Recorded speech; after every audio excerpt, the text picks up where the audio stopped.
Topic अपना cell cycle कोशिका चक्कर। नए टॉपिक में अपना स्टार्ट करते हैं। जैसे कि नाम से पता है कि इसका कोशिका चक्कर यानी कि एक कोशिका से दो कोशिका, उसके बाद नई कोशिका का अपने मात्र कोशिका के समान। कोशिका चक्कर एक आवश्यक जैविक प्रक्रिया है जिसके द्वारा कोशिका विभाजित होकर खुद को द्विगुणित करती है। इसे कोशिका चक्कर कहा जाता है।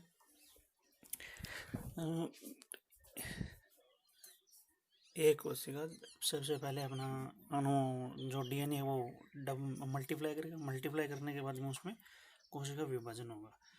कोशिका घटनाओं का वह अनुक्रम जिसमें कोशिका अपने जीनोम का द्विगुणन व अन्य संगठन का संश्लेषण होता है और उसके बाद विभाजित होकर दो नई संतति कोशिका का निर्माण करती है, कोशिका चक्कर कहलाता है।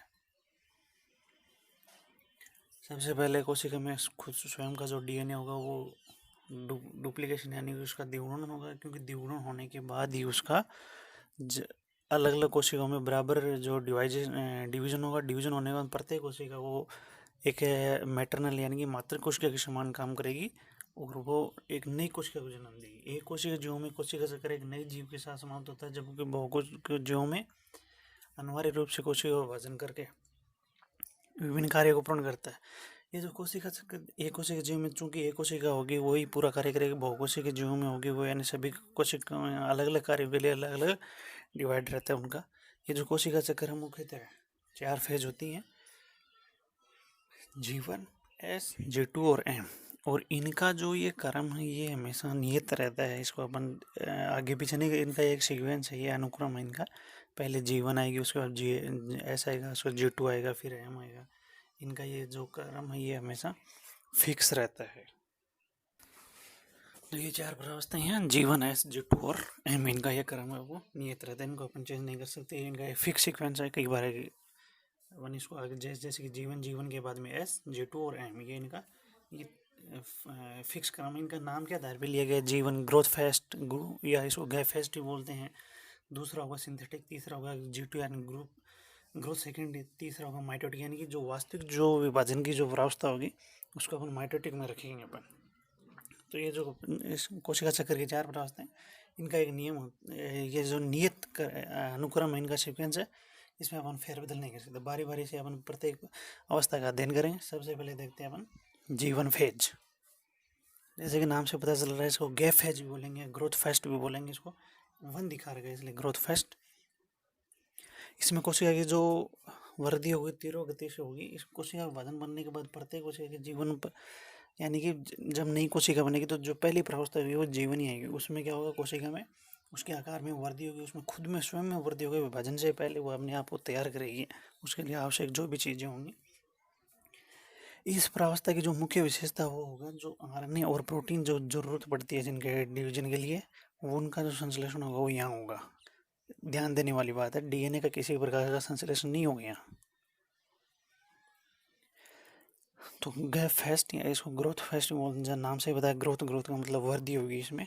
तो जो पहली G1 फेज है उसमें केवल वृद्धि होगी, उसमें एस यानी कि डीएनए का संश्लेषण। दूसरी जो प्रावस्था है वो एस फेज है, नाम से पता चल रहा है सिंथेटिक यानी कि सिंथेसाइज होगा डीएनए का। ये डीएनए का सिंथेसिस यानी कि बहुत ही इस कोशिका चक्र की सबसे महत्वपूर्ण प्रावस्था है एस फेज, जिसके अंदर डीएनए का संश्लेषण होता है। यानी कि जो पहले से जो जितना डीएनए है उसका डबल हो जाएगा।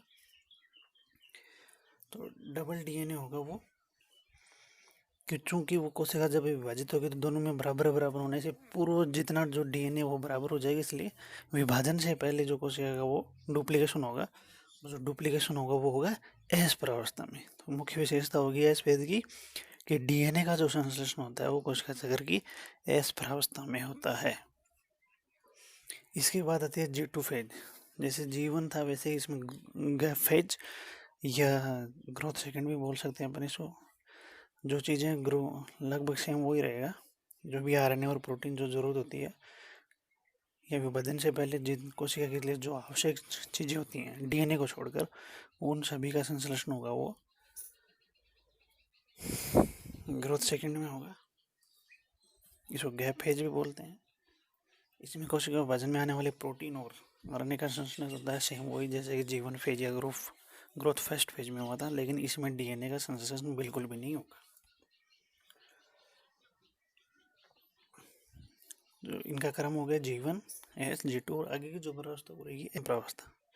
इस प्रावस्था में कोशिका का विभाजन होता है। जब अपन आगे पढ़ेंगे समसूत्री विभाजन, अर्धसूत्री विभाजन, उसमें आएगा कि प्रोफेज, मेटाफेज, एनाफेज, टेलोफेज, ये सभी जो प्रावस्थाएं होंगी वो एम फेज में आएंगी। तो जो एम फेज में आएगा वो वास्तविक कोशिका विभाजन होगा।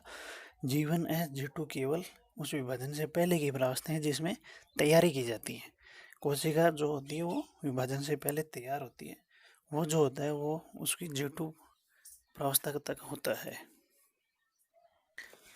इसके साथ इसने दिखा रही है यानी कि हम जो प्रावस्था होगी यानी कि जो प्रोफेज, मेटाफेज, एनाफेज, टेलोफेज जो भी आएंगी वो सभी इसमें आएंगी। और इसके बाद की जो प्रावस्था वो रहेगी अपनी जीरो यानी कि यदि कोई कोशिका विभाजन किसी अवस्था में रुक जाती है, बीच में अरेस्ट हो जाती है, तो उसको अपन बोलेंगे G0 फेज, या अपन कह सकते हैं G0 फेज का मतलब हो गया वो कोशिका विभाजन की अवस्था में नहीं है, विभाजित नहीं हो रही है वो कोशिका। तो G0 का मतलब हो गया कि वो कोशिका विभाजित नहीं हो रही है, उसमें विभाजन रुक गया है। किसी भी वजह से अगर विभाजन रुक जाए तो ये बताते हैं जो कोशिका विभाजित नहीं कर रही उसको यह माना जाता है कि ये G0 फेज में है ये कोशिका। तो एम प्रावस्था में जब अपन इसके बाद में जब अपन पढ़ेंगे समसूत्री अर्धसूत्री विभाजन, उसके अंदर जो एम प्रावस्था रहेगी वो सभी अलग अलग रहेगी। G1S G2 प्रावस्था है वो इंटरफेज यानी अंतरावस्था की प्रावस्था है। और जो एम प्रावस्था रहेगी उसको अपन अलग अलग डिवाइडेशन करेंगे। फिर M prophase, metaphase, anaphase, telophase. एक डायग्राम यहाँ पे वीडियो में शो हो रहा है, उस डायग्राम के सहायता से अपन समझते हैं कि जो कोशिका चक्र है उसको जो चारों प्रावस्थाएं G1S G2 और M, इनका देखो क्रम फिक्स दिखा रखा है कि पहले जो प्रावस्था आएगी वो G1 आएगी, उसके बाद S आएगा, उसके बाद G2 आएगा और इसके बाद में M आएगा। प्रत्येक प्रावस्था में होने वाले विभिन्न प्रकार की जो घटनाएं हैं उनको इस डायग्राम के द्वारा समझाया गया है। अपन देखते हैं G1 प्रावस्था में यानी गैप फेज या ग्रोथ फेस्ट फेज अवस्था में देखते हैं cellular content excluding the chromosome are duplicated. इसका मतलब जो भी क्रोमोसोम यानी कि डीएनए को छोड़कर, गुणसूत्रों को छोड़कर जो भी सामग्री जो कोशिका विभाजन के लिए आवश्यक होगी वो सभी डुप्लीकेट हो जाएगी। ध्यान देने वाली बात है, इसमें कहा है कि क्रोमोसोम को छोड़ के, यानी कि जो डीएनए होगा वो डुप्लीकेट नहीं होगा, बाकी सभी होंगे उनका डुप्लीकेशन होगा कि, लेकिन डीएनए का डुप्लीकेशन नहीं होगा। यहाँ पे डीएनए का डुप्लीकेशन होगा वो किस प्रावस्था में होगा? अपने पीछे अपन ने ये चर्चा की थी कि एस फेज यानी कि एस प्रावस्था में होगा वो डीएनए का डुप्लीकेशन होगा। एस फेज में दिखा रखा था ईच ऑफ द, जैसे यहाँ पे ह्यूमंस का दिखा रखा 46 जो क्रोमोसोम होते हैं उनके बारे में दिखा रखा।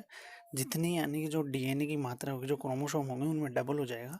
डबल होने से जब कोशिका विभाजित होगी तो वो दोबारा जो कोशिका होंगी प्रत्येक में इक्वल यानी कि सेम वही जो पहले वाली अमाउंट है डीएनए की वो हो जाएगी। इसलिए कोशिका चक्र की सबसे इम्पोर्टेंट जो फेज है वो है एस फेज। क्यों? चूंकि इसके अंदर डीएनए का डुप्लीकेशन, डीएनए का सिंथेसिस होता है, इसलिए उसको एस फेज भी कहते हैं। इसके बाद में आएगा G2 फेज, वही फेज जो G1 यानी कि ग्रोथ फेस्ट में जो हो रहा था वही क्रोमोसोम के जो भी आरएनए प्रोटीन होंगे वो सभी चीज़ें इसमें बनेंगी। इसके बाद में एम फेज, माइटोसिस बोल सकते हैं, उसके अंदर जो भी आएगा प्रोफेज, मेटाफेज, एनाफेज वो सभी इसके अंदर आएंगे। तो एम फेज हो गया। एम फेज में चारों प्रावस्थाएं वो समसूत्री और अर्धसूत्री विभाजन के लिए अलग अलग रहेंगी। ये था कैरियोकाइनेसिस यानी कि केंद्र का विभाजन। इसके बाद की जो प्रावस्था थी वो साइटोकाइनेसिस यानी कि कोशिका द्रव्य यानी कि विभाजन की दो प्रावस्थाएं, केंद्र का विभाजन और कोशिका द्रव्य विभाजन। कोशिका द्रव्य विभाजन वो जब अपन समसूत्री और अर्धसूत्री विभाजन पढ़ेंगे उसमें प्रत्येक का बारी बारी से अध्ययन करेंगे। और ये जो विभाजन है साइटोकाइनेसिस, कोशिका द्रव्य विभाजन, प्लांट और एनिमल दोनों कोशिकाओं में अलग अलग होता है। आज की वीडियो में इतना ही। धन्यवाद।